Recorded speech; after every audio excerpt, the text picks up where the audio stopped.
When we're addressing climate finance, we need to start asking questions. What, why, when, and how? And so when we are asking those questions, we need to engage from a common understanding. So if we break that down a little, we have to look at different contexts, which is local, national, and transnational. So where are they?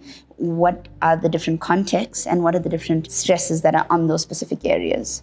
Where the finance comes from. Is it public? Is it private? Is it alternative financing sources? When we look at that, each of those elements have their own complexities enshrined in them. And when we're looking at the type of support, whether it be mitigation, adaptation, we also need to think of loss and damage, transparency, and the different elements of climate change.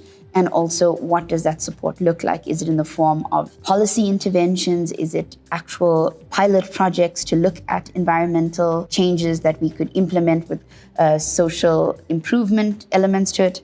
The real question is, who is providing the financing and what is their motivation? To take a step in terms of how we would frame a climate finance feminist position, we would look at 6 different aspects. What is our ambition and what is the context that we have to engage in adequate and ambitious climate implementation targets? And then looking at the next principle, which is reliability and predictability. We need to understand that finance shouldn't be dictated by funding cycles, but rather the way that the project needs to be implemented to get the maximum out of that. The third principle is accountability and transparency.